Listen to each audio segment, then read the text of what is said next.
And I remember talking to our whole executive team, and everyone's like, gee, revenue's gonna cut in half, this is scary. And our revenue didn't cut in half. Wow. In fact, quite the opposite. All of our brands are growing. And I had everybody close their eyes, and I said, let me read to you the vision of what the future looks like. We're celebrating in Hawaii in 2016. We are hearing laughing and clinking of glasses, and we feel so proud that we've more than doubled our business. And I know you don't work on weekends, right?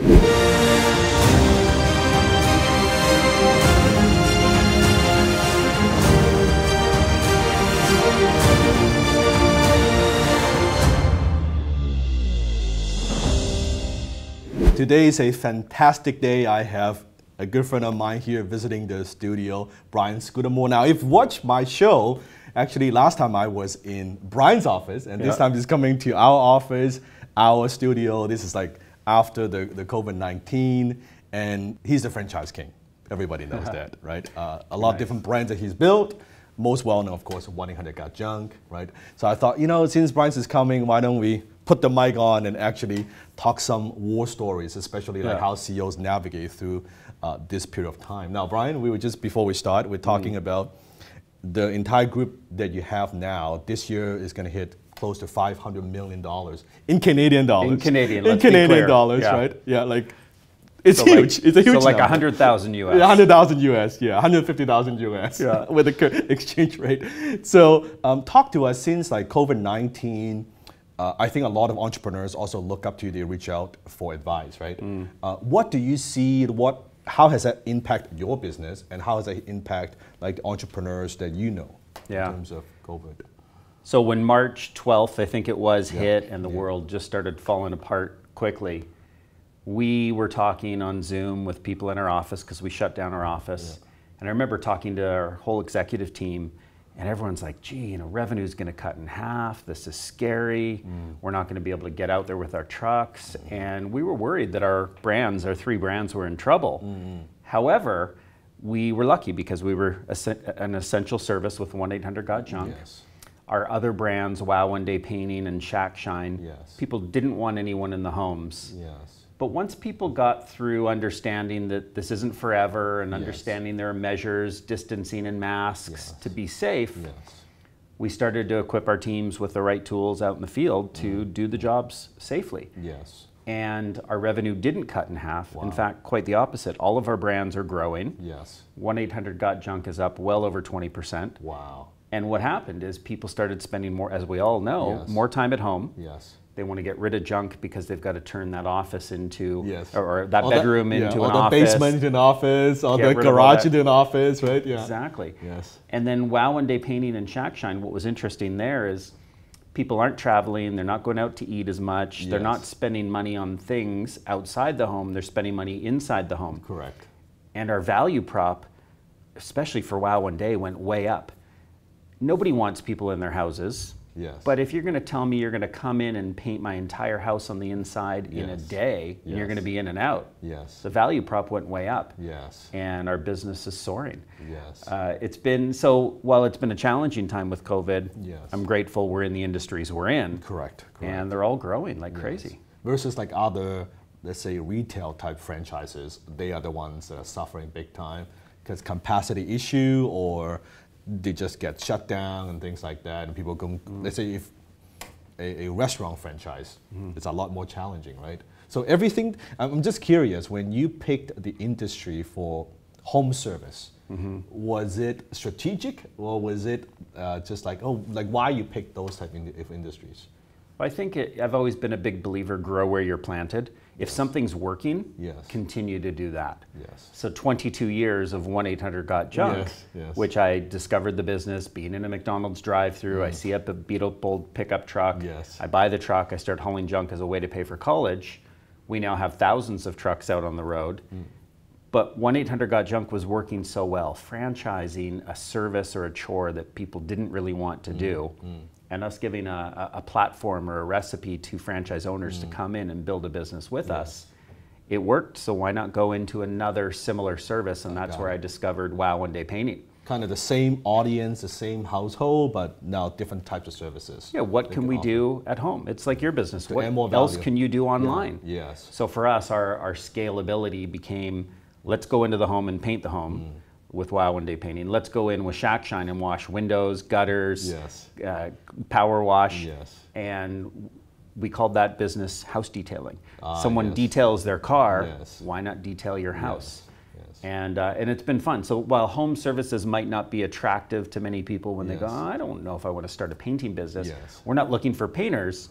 We're looking for business people that want to build an empire in their own city. And it's been really fun. It's interesting because a lot of people, they might think of, oh, that's not sexy. It doesn't feel sexy. But that's actually very sexy from a business perspective. Because it's like it's nice and steady. If in some cases repeat services, right? It's high profit margin, and just by think about the competitions. I think I texted you a few months ago about, oh, I saw this kind of 1-800-GOT-JUNK competitor. Lookalike, lookalike. Oh, are they copying you? And then you're no, you're like, then I know them. They're good people. Which is very nice of Brian. Like it's not like, oh yeah, he's a competitor. No, it's like, no, those are good guys. They're all doing good work, right? It's those type of things. Who would have known? 1-800-GOT-JUNK, like a junk business, you would build it to this empire. Right? People would think about maybe online, maybe something like that. That's like more sexy. But sometimes the sexy thing is not sexy at all, right? Yeah, and define sexy. I mean, we're over 400 million in revenue with just 1-800-GOT-JUNK alone. That's pretty sexy to some people. But the fact that it's such a fragmented mom and pop space, junk removal, house detailing, house painting. Some guy with a truck, right? How we've reinvented that category through customer experience. Our parent company is called O2E Brands, which stands for Ordinary to Exceptional. We're taking ordinary spaces and making them extraordinary brands. Exceptional through customer experience. That has a sexiness. We take care of our people, the people take care of the clients take care of the growth of a business. And why not do something that others don't want to do? And that's become sexy. I remember you shared a story with me before, during this time of like 22 years now. What are some of the big, I think as an entrepreneur, I've experienced this multiple times, I'm sure you have as well. I call that like we're screwed or we are moment, right? Like there's certain times where, oh my God, you think we're not gonna get over this. This is gonna be the end of the company. Like I've had that quite a few times. Like share with us some of those moments. Like you felt like, oh my God, I don't know how to get through this. Like those type of stories. Yeah, so I'll share a couple. One was 5 years into the business when I fired my entire company. I had 11 employees. One bad apple spoils the whole bunch, and I think I probably had 9 bad apples. I fired them all. Is it bad culture, or they like what were the issues? They weren't the right cultural fit. They weren't the happy, smiley, optimistic people I like to be with. One thing I learned from you is to hire happy people. Hire happy people. I learned that day when I fired all 11 unhappy people. I said, we're going to now bring people in who are happy. And I think in every dark moment, and in the middle of a pandemic, it's been dark for a lot of people. And tragedies aside, I think there's gifts in a pandemic. If you're able to see the opportunities, which I've been able to see, the opportunity I was telling you up in your office when you gave me a tour, is there are more people out there right now who are losing jobs or who are deciding to quit, wanting to start a business, getting packaged out, and they're taking that money and they're saying, I've always had the dream to run my own business. Like 9/11, when it made people think about their lives and their future, COVID has had people go, wow, I'm going to make some life changes. I'm going to do what matters most, and that's I've always wanted to run a business. Maybe I haven't had an idea. Maybe franchising is that idea, and we give people the business model and the recipe to build proven something. System. Exactly. And when you had to lay off that team in the first 5 years, what was going through your mind? Like, were you thinking, maybe I can't do this? Like, what are some of those like alone times, right? Because entrepreneurs, we don't talk a lot about it. We see the glam, right? We build this company, we do this, and we do this. We PR and TV and interview. But those alone time where I don't know if I could get through this. Like, what was going through your mind back then? Yeah, it was a depressing time. And as an entrepreneur, I've learned to face identify my weaknesses and even not be afraid to talk about them. Why not be vulnerable? So yes, I've had my moments of depression or my days or weeks of some sadness. And I think being alone, as you said, when I got rid of 11 people, I was completely alone. I did it again at a much bigger size. I had an ex-president from Starbucks Yes. who came in to help me build my business. Supposed to be your integrator kind of guy, right? Yeah. And after 14 months, we parted ways because it just wasn't working. Now, me getting someone out of my business who my entire company thought was amazing, Yeah. but I knew it wasn't the right What, fit and I had was, to make what a was change. not working? The vision that I saw and the vision this person saw day by day grew further apart. Okay. We got along, Yeah. we talked well together, but Yes. we weren't going in the same direction. And Was it because he was too corporate? I think this person was very corporate, came Yes. from a team of 30,000 people with Starbucks Yes, that yes. they oversaw.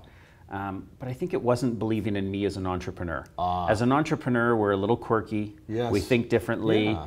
We just make decisions in different ways. Yes. My integrator that I have today, Eric Church, who's been 9 years Yes, with us. Yes. You speak so highly of him. Oh, yes. I mean, I hit the jackpot. The guy's a phenomenal friend, person, and Yes. developer of all the people in our business. Yes.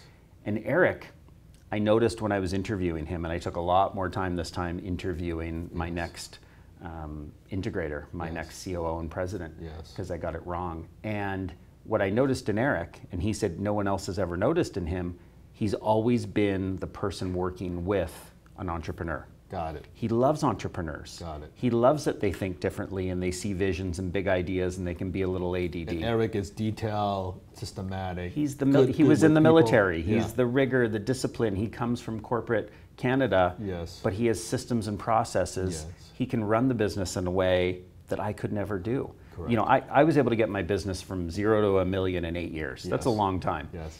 He was able to get us to a point where today we do $1 million in revenue a day. Yeah, more than that. Even during a Yeah. pandemic, yes. Yeah. So having the right partner, two in the box model. Yes. I'm great at some stuff, but I'm bad at a lot of things. He's awesome at a lot of When things. Eric and came in, how much revenue you were doing back then? we were just shy of 100 million. Okay, so he took it to like basically 4 times. Yeah, so we grew above 100 million and then fell a little bit during the Yes. financial meltdown of Yes. 07, 08. And then he got us back up and way beyond. I have an interesting question. So from that 1 million to 100 million, as a CEO, what has changed for you? Like, what are some lessons you've learned? Because it's a very different thing. Yeah, so something unexpected. I don't know if you can relate to Yes. this comment, but I was in YPO years Yes. ago, which I think you're in Yes. YPO. Yes. And YPO has a lot of big companies, Yeah, a big lot of hired companies. guns, a lot of Yes. entrepreneurs. Presidents, yeah. And I started interviewing these people and I Yeah. said, everyone that's built $1 billion business, I want to know from you, Yeah. does it get a lot harder the bigger the company gets? Yes. Without exception, everybody said no. $1 billion is easier than 100 million. Yeah. 100 million is easier than 10 million, Yeah. and 10 million is easier than $1 million. Yeah. So I'm like, What? I mean, I've Yeah, been that- through the hard part. Yeah, yes. $1 million was the hardest, 8 and now years? it's only getting easier. Yes. And I understood. Was that shocking? It's was almost shocking. counterintuitive. Like really, right? Counterintuitive, shocking. I don't know if I could wrap my head around it, but Yes. as I started to go to 100 million and beyond, bringing Eric on, Yeah. it has gotten easier. I Interesting. mean, it's my job, you know, with no disrespect, is Yeah. actually pretty easy. Yes. We go through challenges, but it's easy because I have fun. It's easy because I have the right people that I'm surrounded with. Yes. And it's easy because we have entrepreneurs who join us and get a franchise Yes. and are so excited to learn from the learning we've all had together. Got it. But it gets easier. So it gets easier, I think, because you get better systems, You can hire processes, better people, right? and you get more people on your team. You know, I can take 8 weeks vacation in a year where I don't check my phone And I know no you technology. don't work on weekends, right? I don't, bit. I don't work on weekends. I'd say the only reason I hesitated is during COVID, during Yes, the pandemic, yes, there was a the- little more having to yes. be flexible because of Yes. things with the kids and Yes. adjusting to this new normal. But no, generally speaking, I do not work weekends. This last weekend, I turned my email off. I do not want emails. I do not want to check in. I've Yes. got a great team and I want to focus on my family. Yes, I know you like to work before COVID. Work from a coffee shop. Yeah. You don't. How often you go to the office? How many times a week? So my typical, let's talk pre-COVID, right? Yeah. I would be Mondays, all Mondays. coffee shops. Okay. Tuesdays, Wednesdays, Thursdays, out of the office, busy, back to back. Okay. And then Fridays would be my free day to go skiing, go mountain biking, hang with the Yes. kids, take the Yes. kids to school. Yes. So it's I work hard, but I play hard. Yes. During the pandemic, even during August, Yes. I decided it's a little easier to be online all the time when I go dark, when I go on vacation. And I said, I kind of wanted the distraction during the pandemic of being online during my month off in August. But then I said, I owe it to my team to go dark. So I had my assistant change my passcode to all my social media, to my email, and I just said, boom. Month of August, even though I was going to be in Whistler at our getaway place, it was still focused on family and not a single check-in for work. Do you find that after you've accomplished certain level of success, or the company built a certain size, because it's counterintuitive, because some entrepreneurs just, the bigger the company, the more time I need to spend in it, I should be driving all the time. But that space and thinking time is actually very valuable. It's not just taking time off, it's, as an executive, and I learned this, now we're getting paid to think. We're not getting paid to do. We can think without space, right? What's your take? I'm all about scale. I want to scale things. I want to grow things because it's fun. You know, some people love building buildings. Some people love gardening. We like growing businesses. things. I love building businesses. I love building and seeing people build and develop themselves. So for me, I think what it is I love what I do. I'm so ADD sometimes that I lost the question. No. What are your thoughts in terms of like having space and thinking time? And just not working in it all the time. Thinking time and space. That's why I take my Fridays off. I did a little experiment last week. So here we are today. A U.S. election happened yesterday. We still don't know the result, and it might be months. But by the time you watch this, we already know the results. But I took last week completely off of checking any news. I got in a habit during COVID of sort of checking on the panic. What's going on? Where's the world? Are we safe? Is it crazy? So a week before the election, I decided, no, not a single bit of news, nothing. I didn't want people even talking to me about what was going on. I had more creativity and more opportunity and ideas coming into my head that week than months prior. Because I was disconnected from the rat race, the negativity. So you say, you know, what kind of space do execs need to think? You need it. You know, why I go to coffee shops on Monday is I love the buzz and energy of the coffee shop, but I'm by myself and nobody knows me, and I can focus on thinking and catching up and strategy. And so we have to focus on that. I want to give my team space to think. We spend too much time just do, checking email. Take some time to sort of go to the top of the tallest tree in the forest and go, what could the future look like if I could only imagine? And Brian, I know that you, from time to time, a lot of entrepreneurs, they come to you, they ask, they look up to you, of course, they respect your expertise, what you've done. When you talk to different entrepreneurs, some of them at different stages, right? 1 million, 2 million, 5, 10 million. What advice do you usually give them? Actually, let me take a step back. What holds them back most of the time from going to that next level? Let's say they're doing 1 million. What holds them back from going to 10 million, from 10 million maybe to 100? It's the people, is it the industry, is it the business model, or is it themselves? It could be that, right? Like, what's been your experience, just talking to entrepreneurs? My experience after 31 years of running and building businesses is we hold ourselves back. So if I'm talking to any entrepreneur, and they tell me how busy they are, and the bigger the business grows, the bigger their busyness becomes, it's because they're not scaling themselves. They need to learn, I had to learn this, letting go of things and knowing there's people in your company that can do things better than you if only you allow them to go out and do that. A friend of mine and mentor, Jack Daly, the professional sales coach, Jack said to me once, he said, if you don't have an assistant, this is years before I had one, he goes, if you don't have an assistant, you are one. Because what he means is, I'm doing my own assistant work. If I can hire someone for a lower hourly amount than I would pay myself, why not delegate some of that? Why not delegate to a professional who's great at helping to organize the calendar and appointments and so on? And so what do entrepreneurs, what can they do to get things off their own plate so that others can help them scale? The other thing that I think people do to hold themselves back is they don't allow themselves to dream. They don't allow themselves to think of those big possibilities in their head. I spoke with an entrepreneur on the drive down here today, and she said one of her goals is to meet the woman who founded Spanx. Massive company, wants to meet this other female entrepreneur who's been really successful. And I said, will you meet her? She goes, of course I will.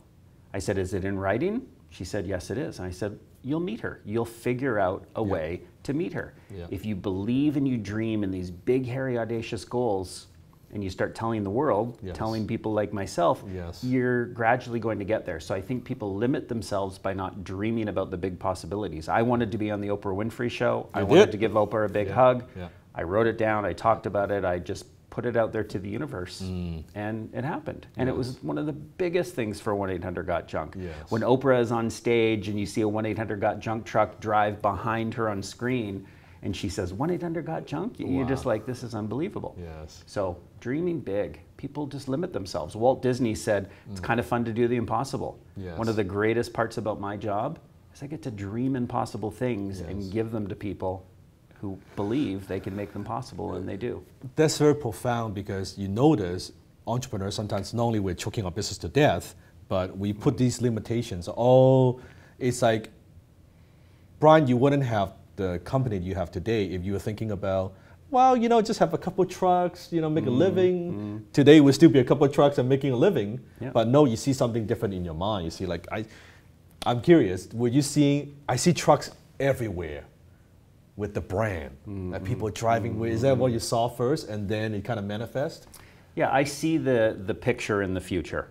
So when we do what's called a painted picture, I lean into the future and I go, what do things look like 5 years down the road? How do we act? How many trucks? And I just start imagining. So to give you a very sort of specific example, 2012, Eric came on board just before that. We were at about 100 million in revenue. And I called out to the team and I said, the whole company, we are going to double revenue from 100 million to 200 million. And when we do, not if we do, when we do, 4 years from now, we are going to celebrate in Hawaii. So what I did is I said, I read my painted picture in a big hotel ballroom in Las Vegas where we were. To get into that meeting, 500 people, you had to show up with a Hawaiian shirt. You were given a lei at the doors with the flowers. You were given a Mai Tai. And I had everybody close their eyes. And I said, let me read to you the vision of what the future looks like. So I described, we're celebrating in Hawaii in 2016. We are drinking Mai Tais. We are hearing laughing and clinking of glasses. And we feel so proud that we've more than doubled our business. And sure enough, 4 years later, we celebrated in January or February of 2017, brought the whole company, 800 people, to Hawaii. We were drinking Mai Tais, we were celebrating. I was rereading the painted picture on stage. I looked behind me, and just like the painted picture said, we're 12 feet from shore. You can hear the wind blowing through the palm trees. I was there way ahead of anyone else. So my team in Hawaii kept saying, Brian, you must be so proud. This must feel so great to actually live the dream and accomplish what you set in the painted picture. And I kept thinking in my mind, you've seen it. I was here years ago. It was almost anticlimactic to me in a weird way. I wanted everyone else to celebrate, and they had fun, and I felt like a leader helping them do this. But I'd already celebrated in my mind. I saw it, and that's a part of making that dream reality. That's so powerful. I had very similar experience. Same thing. It feels almost like deja vu. It works like magic. It's like, oh yeah, like it's, oh, aren't you happy? I'm happy, I'm glad, but in my mind, it's already happened, right? One of the quote that I have, I said, you always want to act as if all your dreams have come true, and then you challenge the reality to catch up. Right? I love that. You know, it's like, it's already happened. It's not maybe, it's like when. I've seen it hundreds of times. When it happens, it just happens. I think sometimes entrepreneurs, we also notice, oh, I don't have the resources, I don't have the right people, I can't meet that person, I don't, like all these limitations.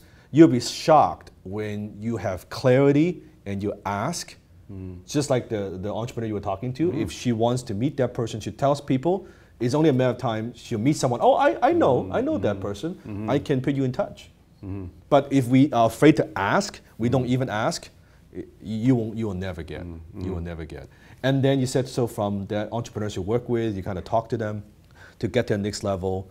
Besides delegation, what are some of the tactical things that you did in terms of structure or corporate structure, like tactical things you did go to that 100 million?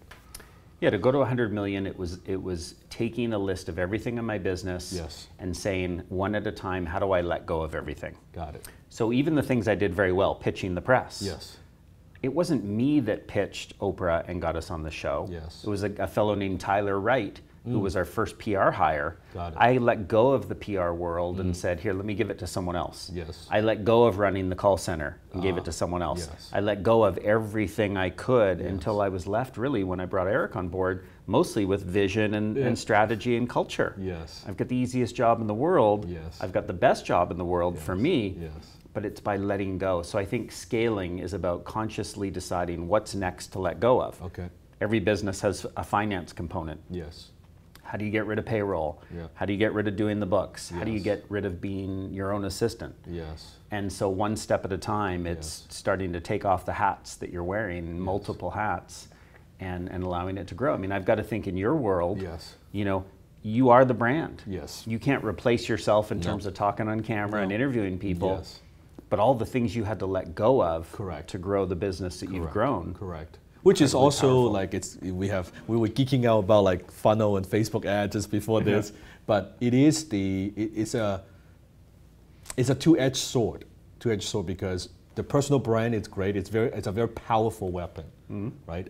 But we got to utilize it properly. So we are focusing on time building the personal brand to, well, I call it accumulating social capital. That's what I described it as. It's not getting following while running the business, but the business model itself is not actually, the revenue is not generated with personal effort.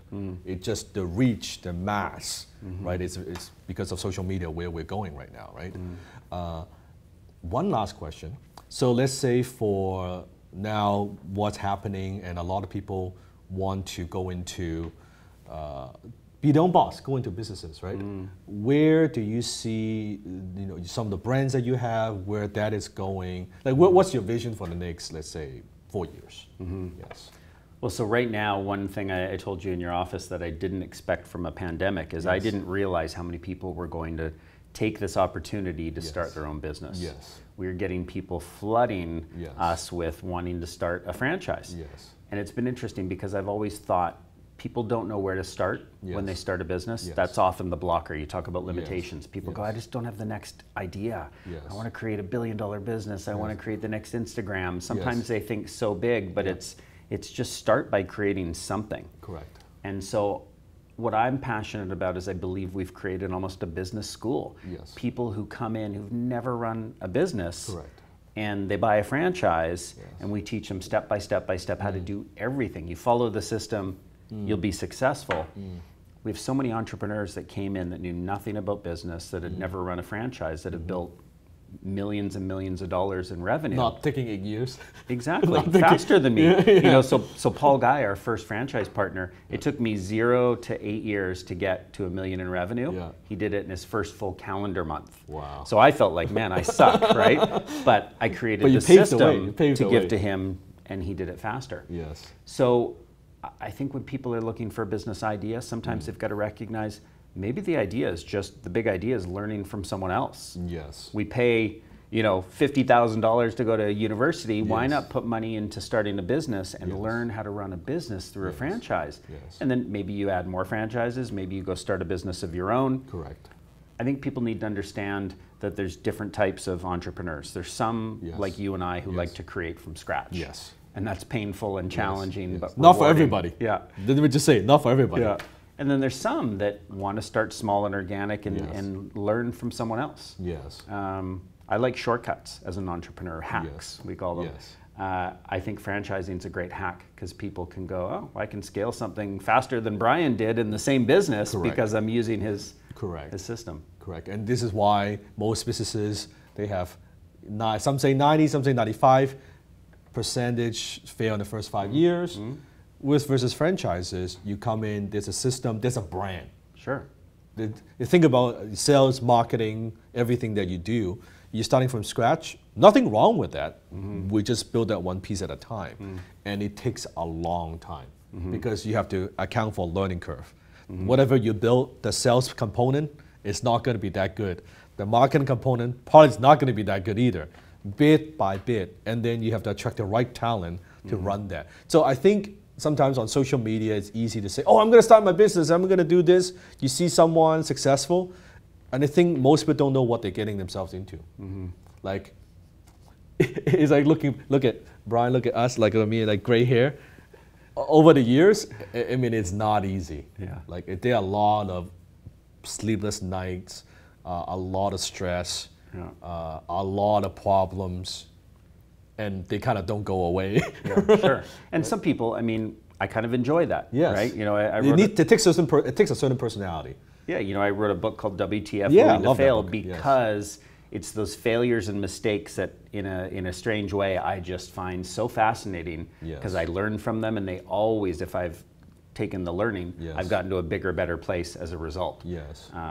But I love the franchise model when you can take people who go, why not learn from all our franchise partners that have made the mistakes so you don't have to, and do things faster. And I also know that it's just not just your mistakes, but it's like almost like a hub intelligence, right? Totally. Where, hey, what's working in your city? Like, oh, you're doing that, that's interesting. Oh, that little flyer that you did, that attracted referrals. You just take all that and then you share the best practices with everybody else, right? Yeah, they're our franchise partners. I was on a Wow One Day regional meeting with the owners today on Zoom, and we talked about the fact that this network of 50 plus, I think it was like 85 people on that call, those owners can ask each other direct questions. They're in non-competing cities. Correct. But they're in the same business, so they can say this is exactly what worked. It's like you and I today, and I love how entrepreneurs share things with people. You're like, oh yeah, I've got the answers to these. I'll send you this document. I'll send you that.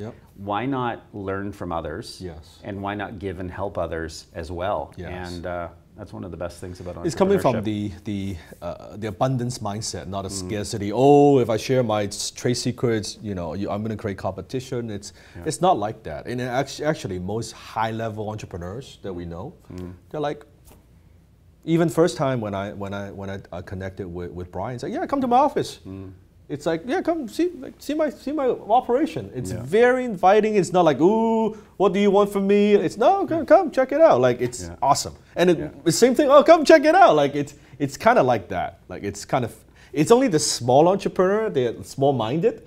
They feel like they see everything as a threat. Yeah, they're trying to protect their secrets, but there's no secrets. There's no secret. I mean, even with, you mentioned that you sent a picture of a junk truck. It was 505 junk. It was a guy named Barry who I said, come into the office. Come check out what we're doing. He's like, but you're a competitor. I'm like, I don't care. There's no secrets. No. He might buy a franchisee as well, It's like, you never know. Like the world is very, very interesting. So Brian, if someone is thinking about starting their own business, like during the pandemic, or they are looking into maybe franchise as an option. If they want to get in touch with your company, what's the best way to do that? Yeah, so any of our brand sites, 1-800-GOT-JUNK, Wow One Day Painting, Shack Shine. They can go to o2ebrands.com. So we've got, like you, there's so much social media content out there, easy to find. Go to one of our websites and get in touch. And we love who would be watching the entrepreneurs grow. ideal franchisee for you? So if I look at our partners, the early day 1-800-GOT-JUNK success model of who the people were, and with Wow One Day and Shack Shine, our newer brands, they're all fairly similar. They're sort of late 20s, maybe early 30s. Hungry. They want to be hands-on to learn, but then get out of the business and watch it scale with their leadership. Kind of learn the fundamentals, how the business works, and then run the business. Build an empire. They're hardworking. And they're happy. Just like we hire happy people, we want franchise partners that go, wow, I'm lucky. Man, this is awesome. Wow, we're surrounded by amazing people. I mean, it's a pretty special place. O2E Brands, you've been into the Junction, you've seen our office. When I saw the morning huddle that you guys did, it's crazy. Like the energy, the vibe, and it's great. And you have other people presenting. Just the vibe from because I've been to other offices too, which is like, they don't have that vibe. You have a very unique vibe.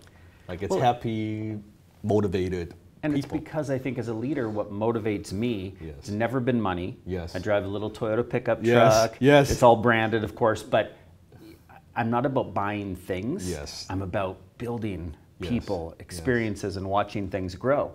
And so the energy behind that with all of us, it's magical. Now, I love when a franchise partner, Paul in Toronto goes and buys himself an Audi R8. Oh, nice. Hey, that's great if that's what he wants. But what I want is, what are your dreams, and how can we help make them happen?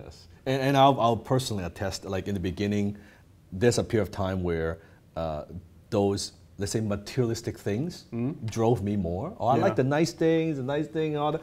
It's interesting, when you could get it, those things, you lose interest very quickly. Yeah. Like Brian, I could, go out, we get a whatever car, that doesn't interest us. Let's forget that stuff. Let's just build something. Yeah.